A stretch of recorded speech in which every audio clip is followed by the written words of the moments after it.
Brought to you by NORDIC podcast. Okay, we're here today with Kimberly Larsen, CEO and founder of Time to Riot, a platform where you have basically taken over the film and TV industry with in forms of like getting people to work, connecting people, as well as a public speaker. You've been on so many stages, including TEDx, including big business forum stages and all, and she has been very willing to share her time with us today. Welcome. Thank you. It's good to be here. I'm glad to finally like meet you face to face. And honestly, what really captured my attention was your story and your journey to where you are today. Because it's very easy to overlook people's hardships and just focus on their triumphs, right? But a lot of the time, if not every single time, the hardships is what kind of makes the triumphs into reality. So, I mean, like, if you could just briefly, like, introduce, let's say, how did you transition into where you are today? Like, was there a specific thing that made it, or did you always have this ambition to, like, split into motivation speaking and have a stage presence like you have today, as well as take over almost a business or an industry with an app? Well, I think it's really interesting because people tend to think about hardship as hardship, whereas to me it's more like you touched in on it. It's more like a cheat sheet, because if you start out with something that's hard, but you come to the other side of it, stuff that happens later is usually never as hard. So it's like the easiest way to overcome things later. But I think, I mean, there's no easy answer to these things. But I think that I had a passion from very, very early on, and I think that that's a really unique advantage. That's not something everybody has, and I think in order to have that, you need to have been exposed in some way or shape or form to a possibility of something that you admire, right? Right. You've had to be inspired in some way. So if you've been fortunate enough to be inspired by something in your life, and then also have some sort of like passion or ambition inside you, then that makes a lot of things a lot easier. Because not everybody has something that they're, passionate about. Exactly. And that tends to be a lot of people's excuses, like, oh, I'm in a bad place in my life right now. I can't afford to be passionate about something. Yeah. I don't have the luxury to be passionate about something. But then my question, I guess, becomes, how important is passion or ambition to people in those situations where they are actually at their lowest? Yeah, I think it's absolutely vital. And, you asked if there was this one time that changed. And of course, I can pinpoint some major events in my life that changed things upside down, like having my son. So I was 17 and at an extremely low point in my life. And that kind of put my life in a place where you look at it through the big glass and see that you have to either make a change or it's going to go really bad if you continue this way. And I think you have these moments several times in your life where you are exposed. You kind of see yourself and you see your life in a way, and then other elements will decide how you move on from that. And at that point, the fact that I had that ambition and I had dreams and I had things that I wanted to accomplish, that made it, of course, easier to at least try and pursue it. Right. But if you don't have any dreams, if you don't aspire to anything, what's going to motivate you to come out of tough times? No, that's exactly it. And but having a child at 17, you can't. I mean, I can't possibly imagine the circumstances around that as well. But how was the environment around you at that time? Well, I mean, when I see 17-year-olds now, I mean, I'm terrified. I can't believe what I actually did. But at the same time, it was probably what's saved my life, because I was straight out of youth homes, quite recent drug problems. I didn't have a job. I didn't have an education. Like, it wasn't a lot of things that were in place for me to succeed at that time. But so you said straight out of youth homes and the drug problems. Like, I almost said which one came first. Is it the chicken and egg dilemma? Like, was it due to the youth homes that we fell into drugs, or was it? And what are we talking about? Like alcohol or e-cigs? Not the e-cigs. Right. I think. I don't think they were at the time. No, it was the drugs first. Right. So actually, the youth homes were a very positive experience for me. But it was more a destructive behavior. I see. So it was going through some like traumatic family situations and not really having the tools to express how that was painful or to deal with it in an adult way, and instead trying to chase after other things and acting out and fighting and doing all sorts of drugs without needles. Right. We got help, and the youth homes, that was part of that help. And again, I think that's something that's very different from person to person, depending on the place you come to and who you are. But then, just to pull a parallel, like you spoke about the 19-year-olds or 17-year-olds today, do you see that there has been a shift in how people take drugs seriously or not seriously today versus, let's say, 10, 20 years ago? Like, are people getting more comfortable taking harder substances? Have you noticed any difference like that, especially today where a lot of the guard is down? And is this a destructive thing, or do you feel that okay, there are some boundaries, but one has to be clear about them?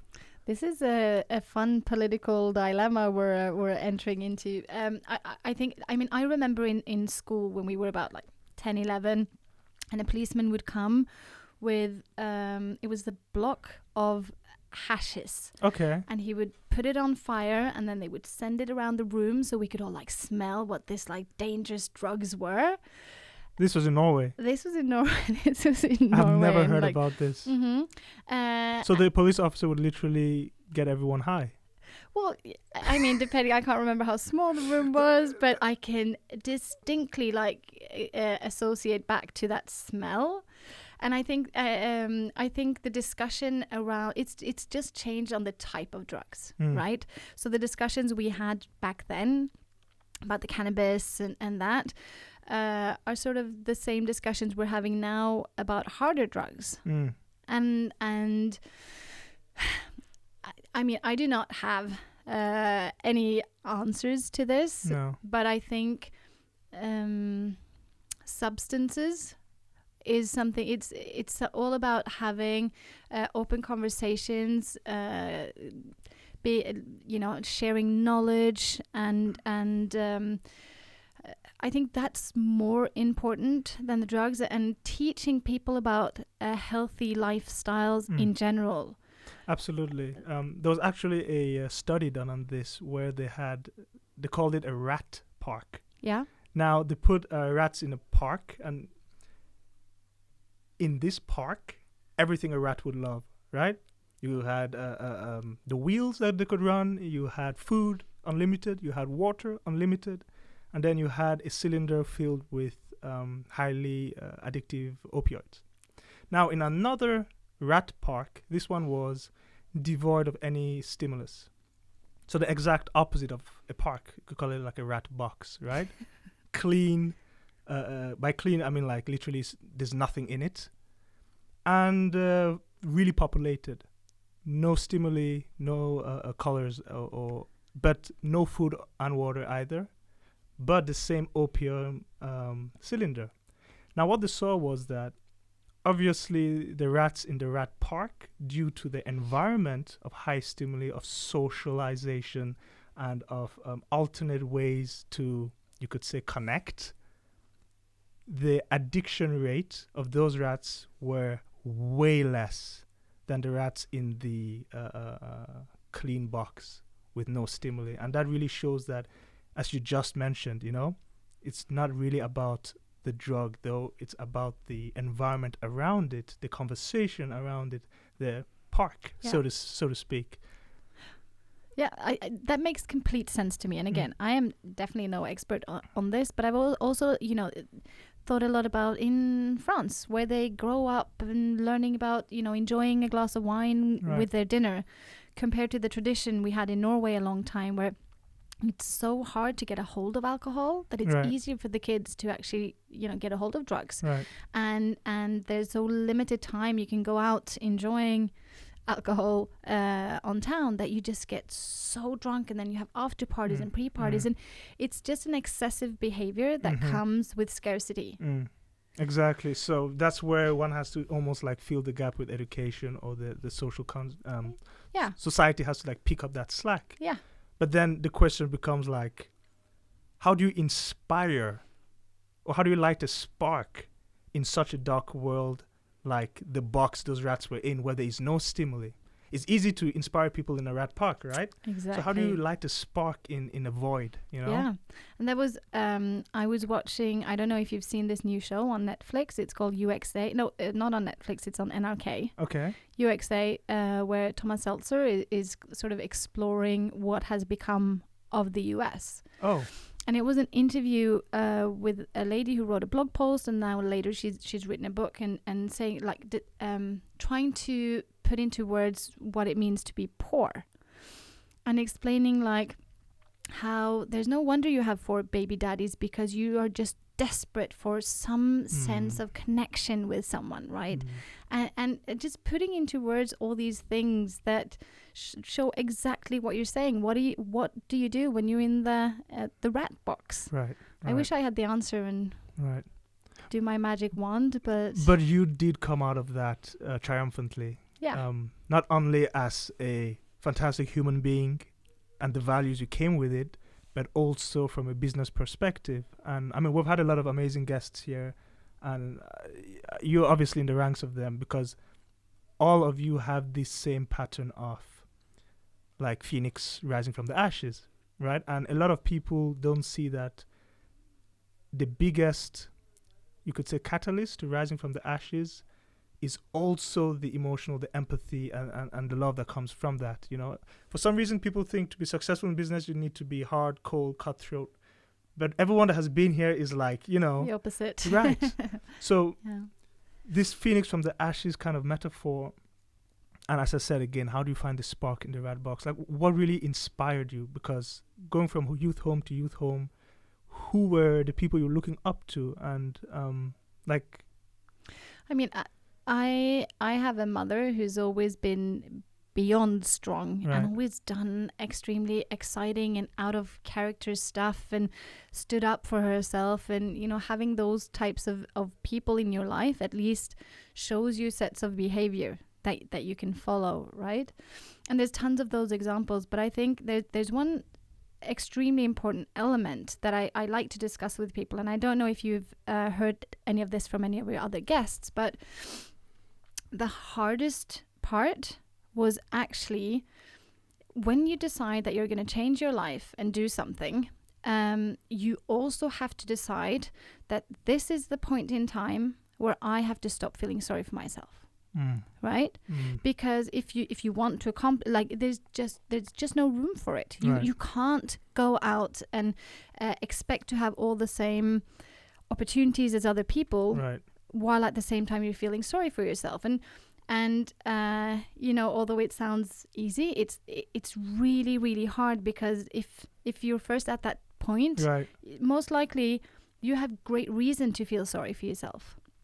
Like, you've gone through things that are so rough that you are carrying some scars that are impossible for people to really understand. And then that it also gives you some sort of slack, right? So you could choose to use it as an excuse and say, well, poor me. I was in youth homes and I was using drugs, but in reality, it was, well, poor me. I experienced something, and then I chose to do certain things that put me in these situations. And then having to kind of make that decision that, okay, nobody's gonna know really, that I've gone through hard things, but at the same time, I'll start getting all these opportunities that everybody else has, leveling the playing field for myself. So it's something about, killing the self-pity. Killing the self-pity. If that makes sense. No, absolutely. Because as you said, it becomes a barrier of excuse. It becomes a handicap. Like, okay, my profession is I'm a medical doctor. And what I see a lot is people are self-diagnosing. Oh, I have ADHD. Oh, I'm depressed. Because they like to give themselves a handicap in life as an excuse to why they are not pushing through and reaching whatever goal they have. And there was this talk you did. There was a Finnish word. I've forgotten it. It starts with S. Sisu. Yes. Yeah. Can you speak a little bit about that? I completely fell in love with that word, and I hope I'm saying it right. But the whole, I can't remember even now what that meant. Do you remember? Yes, because the reason why I brought it up is you said it was like white knuckling through disadvantages and obstacles. Yeah. That like surviving or accomplishing victory is against you. Yeah. And I feel like they lack this. Not even the lack, the self-pity and the self-diagnosing is giving them a barrier that they will never experience this sisu. They will never really, and you don't really know what you're capable of. If you keep diagnosing yourself to have a deficit of something, you will eventually have it. Yeah. So the self-pity, I completely agree. This has to leave. Yeah. Yeah. And that's much harder now for these generations. I mean, I at least grew up without a mobile phone. I grew up without the entire world looking at me. I am so lucky that all of the horrible choices I made in my life are not online, Right. All the horrible pictures, all the embarrassing stuff, it's not online. Maybe somebody has a photo somewhere in a box of it. That's it.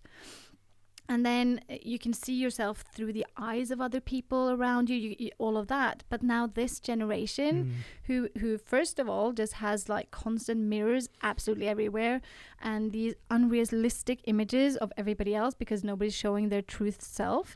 And then at the same time, access to all this false and true knowledge about, so you can try to self-diagnose. You can be like, oh, I have a little lump here. Oh, it's probably, and you just see yourself in this horrific way with access to truths about how this can actually be cancer, because it's all going to be cancer, right? Exactly. And everybody else is always better, and there's always all these it's horrible. Can you imagine growing up as a child right now? Exactly, where you're flooded with information, misinformation, and you're flooded also with non-genuine stimulus. Like you just said, everything is more or less fake and highlights. Yeah. And then of course you grow up and you see your parents, because we're all looking at our phones all the time and we're all removing the uncomfortable stuff and just and then of course that's what you think that you should do. And then it's also before you used to have these things you could collaborate around, or you had these mutual enemies around, or now it's just you. Right. Of course you're going to be sick. You hit the nail right there. If it's just you, if you become the center of your universe, it's going to be really hard for you not to be selfless. Yeah. Not to look away from yourself. Yep. Because it's always going to be, okay, I'm seeing all this. Why am I not like that? I must be, and then insert diagnosis, right? Yeah. So you really said something when we just started talking. You said that the inspiration and ambition you feel is vital to get people out of this. Vital. So it is more than necessary, to put it mildly, right? So did you always know that you would make an impact in a specific niche like the film and TV industry or public speaking? Or was it just I'm not sure what, but I know it would be something?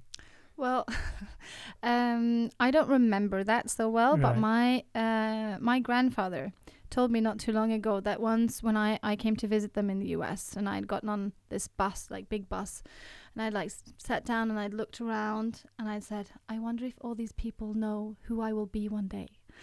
How old were you then? I was probably 7. Oh, wow. Yeah, so there was something inside me, and also, you know, I was trying to find jobs acting against Leonardo DiCaprio. So I had some pretty delusional, I guess, ambitions. But I know that from the moment I decided to change my life around, and from the moment I started telling my story, Right.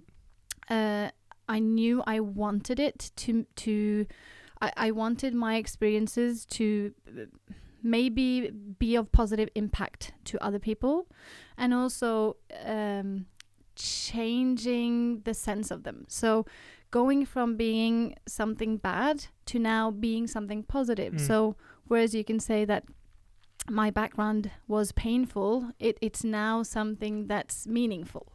Exactly. If that makes sense. No, I see what you're saying, and that is exactly when it makes sense. Yeah. You know, I always give this example where you are not a let me put it this way: you are not a person of virtue unless, when tested, it's proven to be right. So you could say, "Oh, I never lie. I'm always a truthful person." But if you live on an island and you've never had a reason to lie, I'm talking about like a real reason to lie, you're not truthful. You're not been tested, right? Exactly. So it's only when we really get tested that virtue or that quality can be actually owned. Yeah. And I also see, like, as you said, you really have to get that decision to turn your life around and kill the self-pity. Yeah. And I also see, like, even that is such a painful test. Because, as I said, until you're tested, right?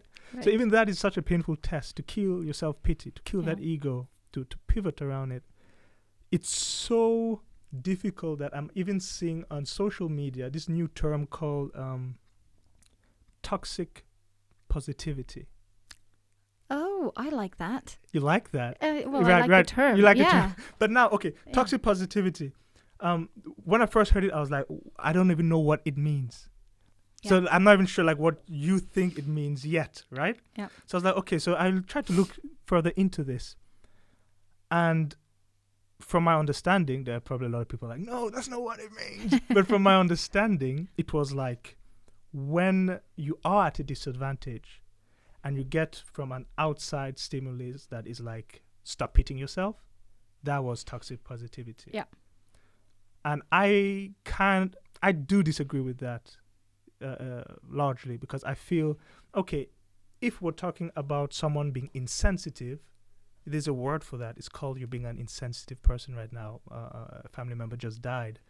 Telling me to move on is not positive. Yeah. It is not toxic positivity either. It's in being insensitive. Sure. So it's like we do have enough vocabulary to use, but when we start using umbrella terms like toxic positivity, I feel we tend to escape accountability for killing that self-pity, for killing that. So what made you accountable? What was, because you did say, okay, kill the self-pity, right? So what made you realize that I need to be accountable for my actions? Because I feel that has become a huge barrier in today's society where we're inventing words now to remove accountability. Well, it was much more selfish than that for me because I just wanted something else. Okay. And to begin with, it was for me and for my son, right? I just wanted a different life, and I understood that you just can't have both. Like, I never saw somebody full of self-pity actually accomplishing things, making a difference in the world or making a difference in their own lives. So that was more what I wanted for me and my son. But I think as you move on and then see that, oh, that works actually, or like I can do this terrifying thing and nothing bad happened, something positive came out of it, it's opening new possibilities, and your mind just opens in a new way, and the world just looks different from every single day. Right. So I think it started as that. I want something different for me, and then, oh, that's happening, but I see that I can actually do something different for other people in an industry that I care about, or I can actually, make a difference in the world in some sense. And that's sort of how it goes. But I thought something different when you said toxic possibility. Right. Positivity, right. Toxic positivity. Like I saw, I pictured the influencers who post only positive stuff when in reality they're not happy. Right. Right? I see your point. The fake kind of stuff, which is also, I think, super dangerous. Absolutely. Yeah. Absolutely, because you can't always post or show the highs. Yeah. Life is about the lows and highs. It is seasons, you need winters for summers. You need the lows for the highs. And I totally see that. And the same way we discussed about drugs, like the only way to make it less dangerous to be sad is to be open, like, oh, every now and then people are sad. Right. Like it's not dangerous to be sad, exactly. or it's not dangerous to be scared, or before I go on stage, I'm terrified, like my heart's beating and I'm super nervous, but it's the exact, like physically, it's the exact same feeling as when I'm super excited and happy.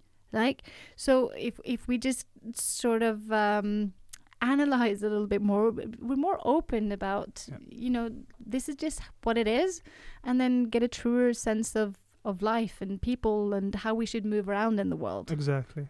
So then how did you now choose or like the app, and how did you fall into that? Yeah. So, well, it did start, like I said, with just wanting to do something for me. Right. And then I started building my career in TV, in the creative industries, which was super exciting, and I was loving it. And then it kind of got to the point where I was seeing that this industry I loved was not really in great shape. Like there were a lot of inequality. So I would see these amazing freelancers, going from great global prestigious film projects, and then they're unemployed for the rest of the year. And then at the same time, I'll sit at big production houses and try to access these same freelancers. And there's just no easy way of doing it. And people will be, working for free because it's your hobby. Yeah. So why would you be charged? And at some point I went back to university for to continue studying film. Wow. And then I heard like all these amazing lecturers at this prestigious university tell their students that, if you work really hard for free as a runner for 10 years, you might be able to focus pull at the next Harry Potter film. And I was just, this doesn't make sense. Like this is just intolerable, right? You have this industry that's just exploded. Everybody's watching content in every way, shape and form. We never produced more and consumed more content, but still you are teaching this whole generation that they should work for free. Like something's just not wrong. And then I started researching, because I was like, there's got to be a better way. And then when I didn't find one, I thought, oh, well, I'll just have to fix it. Perfect. Yeah. And then I guess I was quite lucky because I didn't know anything about tech. Like I didn't know how hard it was going to be. So I was like, how hard can it be? So where do you start? I do know a couple of people actually right now that are trying to make their own apps in their own fields, right? And they too, I'm sure, are like, where do I start? What do I do? Who was your go-to then? Like, what's the first step in making an app when you can't code, when you don't know anything about tech, but when you see a problem that needs solving? Yeah, and I think, and I usually talk about this because I think it's a funny story, because I have a friend who was a graphic designer. So that's who I called up, because that was, to me, that was tech. Like you can do anything. Like I really didn't understand the depth in it. So I called up and said, I'm going to change the world. Do you want to do this with me? This is what we're going to do. Can you build it? Where her reply obviously is like, I don't think you really understand what I do. Also, do you have UI? Do you have UX? Do you have these things? And I'm like, And then I started Googling, what's UI? What's UX? And that's kind of where I started. And then started, having one friend helping me and teaching me, how do I draw wireframes and how do I write technical specs? Like, who can we get to do this? Whoops, lots of money out the window because it got messed up. Start all over again. And then you're like, I see that I'm going to need money to do this. Need to start raising money. Okay, where do we go? Let's try here. And you just take step by step. And I think. And how long was this process of, you could say, the seeding process, or the initial stage when you're very still long. Very long. Yeah, very long, because first of all, it took a really long time before I understood that there was no good option, because that didn't make sense to me either. Right. Like, how is there not something How solving can't this? there be? Yeah, right. And then just starting like talking around that was a very long process. And I was bootstrapping, so that meant I would do like 3 TV productions a year so that I could afford to pay. Funded build yourself, this. basically. Yeah. So that did take a long while, and the best part is, like, I can remember thinking that this is, first of all, it's going to take me really short, and I could picture how people would be like, oh my god, hallelujah, Right. we've all been waiting for this, thank you. Like, I pictured an overnight success. It was no overnight success. It never is. It was rough. Yeah. So what was the biggest obstacle in terms of creating that vision or manifesting that vision into reality? Was it Everything. Absolutely everything. Everything was just impossible. Do you think it is because of the industry, or is it because it's an app? I think, well, we were both web and app, but Right. that's not very relevant. But I think it was all of it, like building a company, raising money, finding good people, building a product that people actually want, getting people onboarded to it, getting people to start paying for it. Like, there's just so Right. many things that you need to do, and it was the biggest shock to me that people weren't just like embracing the product immediately. Like, that was I didn't understand, because I built this for you. Right. Why right. are you not like saluting me right now? Where's my medal? What is this? Where is my medal? Like, No, but that's very true, and I think that's what a lot of startups forget. yeah. Even if you're selling gold, even if you're giving away gold for free, if nobody, that's worse. if no, People won't believe you. yeah. So if it's really like that, so people won't believe you. It's too good to be true, right? So Yeah. they'll stay away. Yeah. If they don't see it, so you're giving gold away for free in the dark, Yeah. they won't even know it's out there. Yeah. So there's so many obstacles, Exactly. no matter how perfect the product is and no matter how much they need it. Yeah. And a lot of people get this pink colored or rose colored glasses, as they say, Yeah. where they have seen the vision clearly Yeah. and they're like, everyone will get it on the first try. Yeah.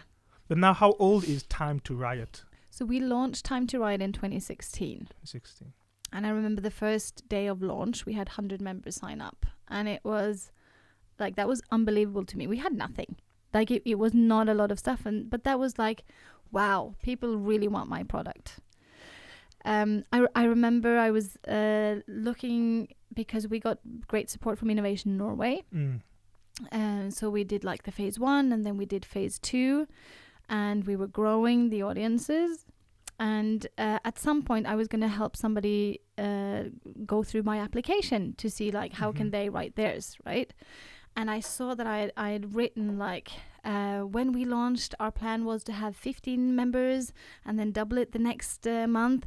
We now have 1,250 members, showing a massive market acceptance. And I was like, oh my God, I now have like 30,000, and I don't feel the same way. But it was just like that naive approach to it. Yeah. Otherwise, you would not survive. Yeah, I see your point. And honestly, sometimes, okay, it could be a naive approach, but also I feel really embracing the small goals along the way is kind of what you need to do. Yeah. You know, a lot of people have this grand vision that is like 10 years into the future, and they don't realize that your first customer is a milestone. Yeah. It is something that needs to be celebrated. Absolutely. Do you know what else we celebrated? Oh my God, I was so happy. The first time someone sent a complaint, in a sense that we need more of this and that, and the complaint was written as if we were this big company with an IT department. Pop the champagne, and guys. like, oh my God, I was so happy. I'm like, people are trying to, you know, influence how we build this site, and that was just amazing. And then we had another absurd, to me, experience, because I've been fighting really hard to keep the site free for freelancers. And freelancers as in freelance actors? Both cast and crew. So Time to Riot is marketplace for the creative industry, right? So anybody who works film, TV, entertainment, and then both in front of or behind the camera. So any roles that you have. And then on the other side are the people purchasing these services, right? So it's TV channels, production companies, that kind of thing. And usually on these marketplaces, they will charge the freelancers. Right, it will be free to post the jobs. They'll charge the freelancers, or they'll take like a cut of their fee or something like this. And it was just so important to me to find a way that we could do it opposite. Like, how can I create more value for the companies so that they pay, and I never have to charge the freelancers, because those are my people. Like, those are the people who are being fucked over. Oh, I'm sorry. No, it's fine. You can say it. We're not censoring that. We're being mistreated, right? They're always working for pennies, and it's these are the people we need to help. So and that was in every investor conversation. They would always challenge this. Like, are you sure this is a good business model? It would be easier because the people who need the job, they would pay. Exactly. And I'm like, absolutely not going to happen. Like, that's never going to happen. That's really good. That is actually a key part of that revolutionizing that industry, I believe. Yeah, and I believe that this will make sense in the long run, because this is what's going to help contribute to the ecosystem. So instead, okay, fine, I can charge you for premium service if you want something extra, but you should always be able to put up your resume, to look at any jobs that are out there and apply for jobs that are relevant for you. Like, nobody should charge you for that. You should be able to work if you want to work, right? And instead, I'll have to find other ways that will make it worth for the companies to pay. But then suddenly we came over this Facebook group. And one of the people who worked for me was like, I think you need to see this. Uh-oh. And it was this big conspiracy thread about how we were hustlers, and we were cheating, and we were not being honest, because this is too good to be true. If it's too good to be true, it's definitely not true. Because you were giving away gold. Because we were giving away the gold, right? Yeah. So who are they? They're not going to trust you. Like, what? People get suspicious immediately.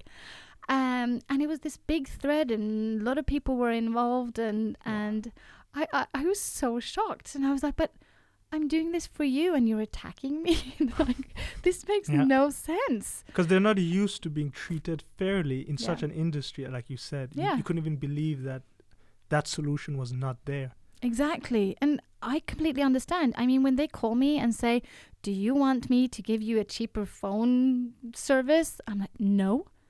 Like, why would I say no? Of course I want the cheaper phone service, but I don't trust you because you're a seller and you're calling me, you know? Exactly. So I understand the mentality, but these are some of these issues that you face that you just have no idea is going to come your way. It's harder to get... it's like they say, some people tend to choose the devil they know. Yeah. Okay, it's bad. I'm paying a lot for my phone bill, but I know them. Yeah. It's predictable. It's predictable. But it is a hindrance that you guys have cleared. So far, you guys have cleared amazingly, and I know that it will keep going. Yeah. It will keep going up.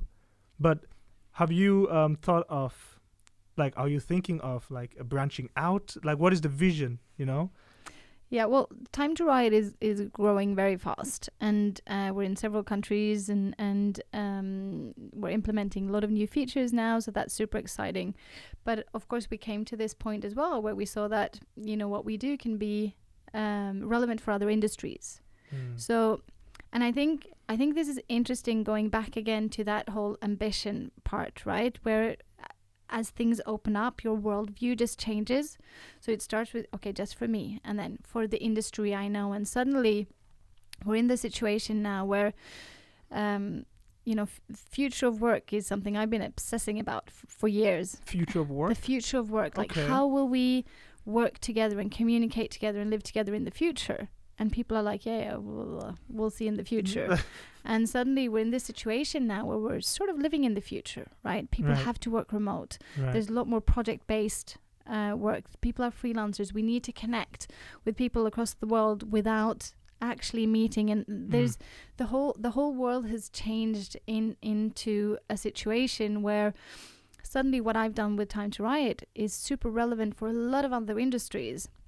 And now suddenly my perspective is more like, how can there be people in the world who are able and want to work, but they can't access jobs? Like, especially in the pandemic, it is it's very impossible. Relevant question. And now the way that I just couldn't live with the situation in the creative being like that, I couldn't live with the situation with my child being like that. Now I'm like, I can't be in a situation where I don't fix that. Like I've built the technology, like we have this already. So now, of course, I want to make sure that anybody who can and want to work should be able to access work. Why do you feel the duty lies on your shoulders? It's not so much the duty lies on my shoulders, but it's more like if I can, then I should, right? Or like I can't at least, if you sit and wait for other people to do it, nothing's ever going to happen. I hope a lot of people will do it. Like I hope there's a million people who will try to fix this exact problem, and then maybe we can do that together. But it's more seeing how you can contribute into the world as you grow. And now I see that, well, I can build platforms for other people also who want to change the world, right? I have that platform. So people who want to solve these major challenges, I've already been through this journey and I can hand you the tools that you need. And that's super exciting. That's also, I mean, it might be easy or easier for certain people to use words like change the world when talking about their visions. Yeah. But for some people, it is it's very hard. It's very hard to have a vision that is that big. Yeah. What do you think is stopping them from understanding that an individual can impact a country, a continent, the world? Like, what is that gap that needs to be bridged? Well, I think first of all, people's worlds are very different. So you have a lot of people whose world is quite narrow. And that's not a bad thing. Like that's just an individual thing. You can grow up with a small family in a small town and this is your world and you're super happy and comfortable and maybe you're making a great impact in your local society. Excellent. And then other people just have a bigger world. So I think that's something that will determine as well, just how big is your world. And then I think as well, both seeing role models who are making a change and being able to relate to them, whether it's, people of color, women making differences, whatever it is that makes you actually see that, oh, this could be me. Right. Like we need to be able to see the role models. If you can't see role models, then it's much harder to be able to fantasize about it. So you always need those people who go through the glass ceiling, and then you need to have tried. Like you need to have tried, maybe failed, that doesn't matter, but you need to have taken some steps that have made changes in your life. Because if you never have, how will you ever picture that you can do anything? Exactly. And for some people, it's more than you also change the world by helping your neighbor if they need help. So everybody, I don't expect everybody to want to change the world in maybe the senses that I want to change the world, but I'm maybe more of a, what do you call it, the stormannsgal? Like actually I can't translate that term. Yeah, no, but best not to. Let's not put that on me. But no, I understand what you're saying, and I think it is vital. Like exactly the term you use of changing the world can be helping your neighbor. Yeah, that is something we can't lose sight of. Working on your virtues, working on your you could say your spiritual virtues, is changing the world. We get caught up in how do we change this? How do we change that? This industry is bad, or this government is bad, whatever. But we get really caught up in the huge structures of society, and we forget that, wait a minute, society is made up of individuals. Yeah. I am an individual. By changing me, I am changing society and thus impacting the country or the world. Yeah. And in a way, it is, we have to go back to the micro, I guess. We have to go back to, change myself first. Yeah. Kill the self-pity. Yeah. Right. Exactly. And I think it's something about also remembering that everybody can't be like you, right? Right. So right. it's and that wouldn't make sense. And it's we often at the office discuss like the difference of living to work or working to live. Living to work or working to live. Yeah. So I definitely live to work. Like what I do with my days is my big passion. Like I think about work 24 hours a day, and if I go out for a romantic meal, I would love to talk about work because that's like my favorite thing in the world. He's right? dying. But I get it. I get it. I love it. But that doesn't mean that, like, all people can't be like that. It's also great, Right. even though I don't understand these people. But the people who are willing to put in work so they can live the life that, like, that's also something. It doesn't make sense to me, but that doesn't make my way of living Right. any better than theirs. Because, yeah, it's like you said, you have aligned your path of, like, your service and passion is aligned. Yeah. And it's a very special place to be. It's a privilege. Yes. Yes. Because then you literally don't need days off. That is your source of energy. Yeah. And it is service. You are helping people. Yeah. So no wonder you talk about it on dates. And Yeah. I mean, I get that. So I would like to briefly just mention the fact that, I mean, you have gone through all these life experiences and you have gone through all these, you could say, life-changing decisions. So far, it sounds like almost by yourself. You did mention that your mother was like your role model, but did you have any other ones? I had tons. Okay. I had tons of role models, and I grew up. Well, my first ever job I wanted was to be a librarian. A librarian. A librarian, because I've always loved books. Right, I grew up at the library and reading all these stories about these amazing people doing things, and also the rest of my family. People are like, I was lucky. I saw, and I would just grab on to all these stories and possibilities, and even if it was from films or anything. So I think I see role models around me every single day and just suck it in. Right. What's your favorite movie? Ooh, that's You mentioned films. We'll have to get into it. I know, it's just so Okay, rough. top three It's then. like, Top three. I don't know if I can even give you a top three. Oh. That was easier before because you were a kid and you had, only access to these many films, and it was. Okay, then what movie would you recommend?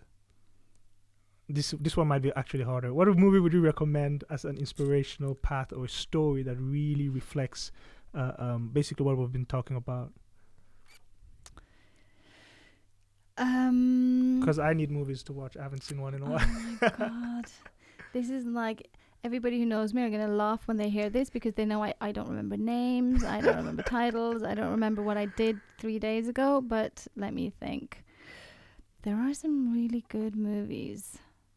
Are you into musicals? Are you into autobiographies? Are you into anything? Everything. Like everything, if it's good, I love it.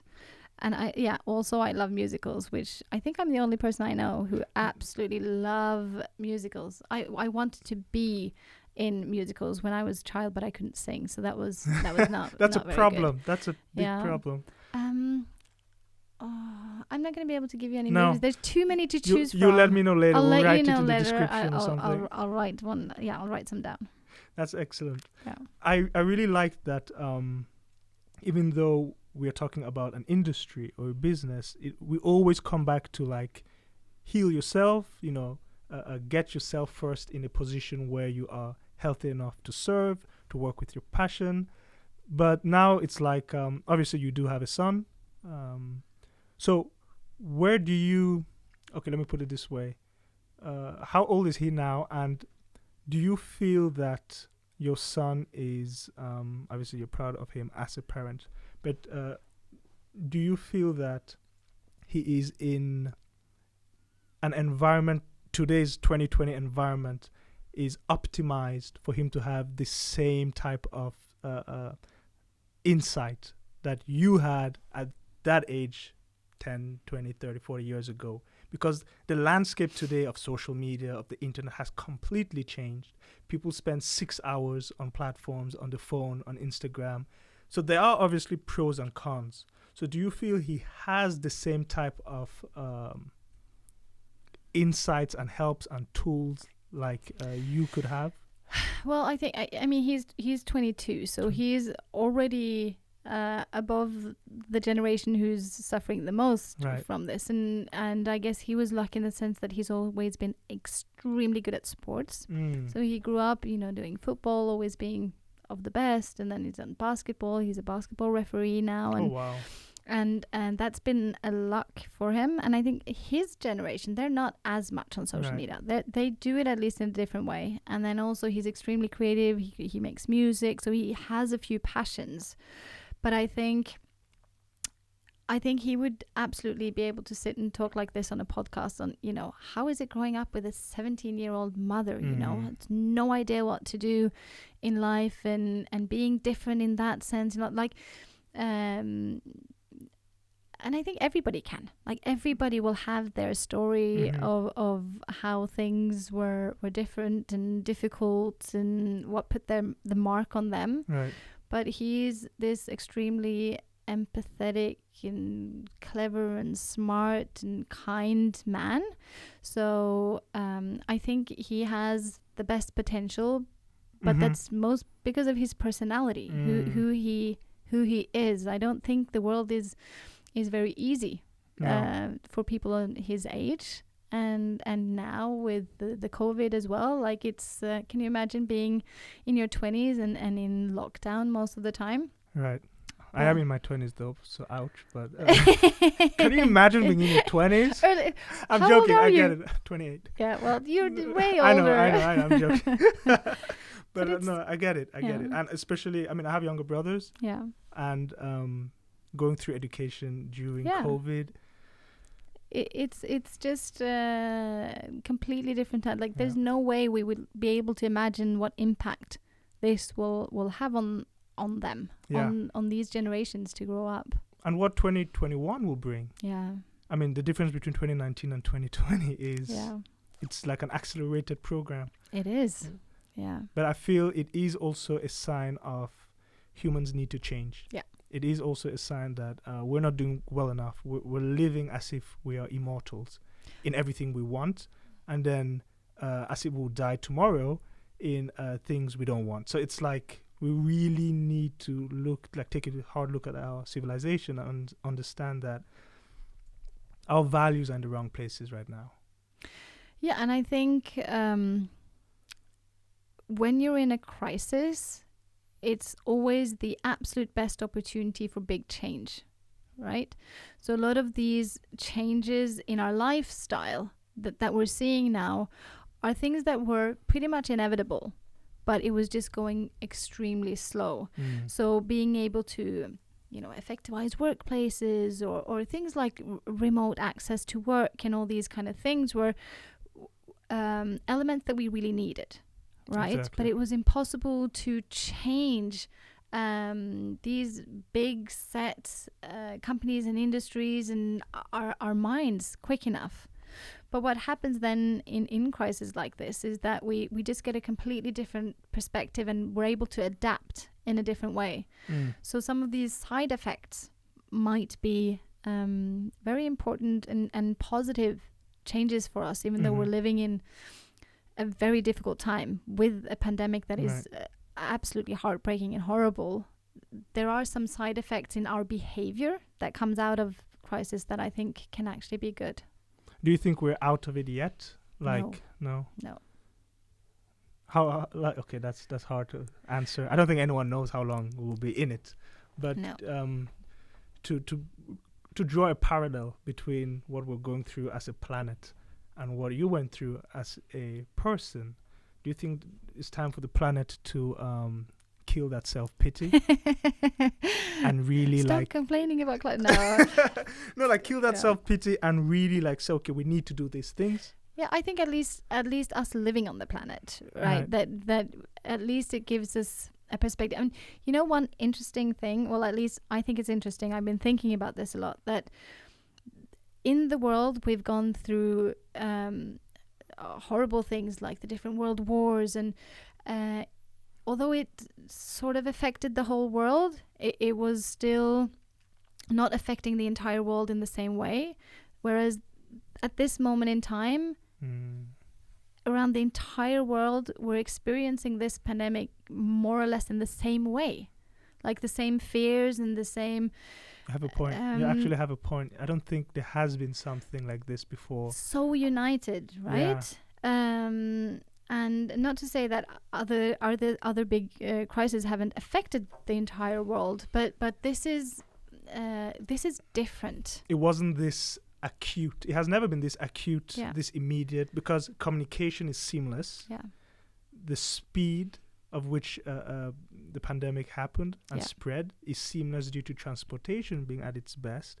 It was literally the perfect storm. Yeah. And as you said, I've never thought about it until you said it. This is actually the first time we are that united in a conflict. And then maybe that will make it easier to be united in finding the resolutions and finding solutions to it, and actually working together and having one mutual enemy. Like the entire world right now has one mutual enemy, and that will be interesting to see what kind of world are we living in when we do get to the other side of this. Exactly, because as we know, if it is not overcome, the test will repeat itself. Yeah. That's so. Do you have any, like, what's next for Kimberly? Like, what's the plateau? Changing the world, you mean? Are we changing Mars? Like, what is? Oh, that would be very exciting, going to Mars. Yeah, I actually had this conversation recently, and the person I was talking was like, "Why leave Earth?" Yeah. Would you go to Mars? I think I would go to Mars when it comes to the point where you're also allowed to go back. Like I like my freedom, and I like to keep my options open. What if I go there and, I would love to stay there for a little while. Right. And the same way, I'd like to live all over the world and experience, like, there's tons of places I haven't lived yet. So Mars could be one, but I need to know I can get a return ticket. That is fair. Not everyone wants a one-way ticket to Mars. Yeah. I get that. That's absolutely fair. No, it has been a pleasure to have you on, honestly. Thank you. I wish we could keep you even for way longer. But it is very educational to always have you. I can't believe you don't even own your own podcast. I was actually talking to you before we filmed, like, why don't... And you're like, nah, it's good. You are very busy, though. I am busy, and also I think I'm more interested in a limited time space. Then I'm more interesting. So it's enough to visit. No, that's not true, though. That's not true, but that's a humble way to put it. That's a humble way. But it's been great to be here, so thank you for having me. I appreciate it. And hopefully maybe one day you can come back. Maybe we'll have this on Mars. Yeah.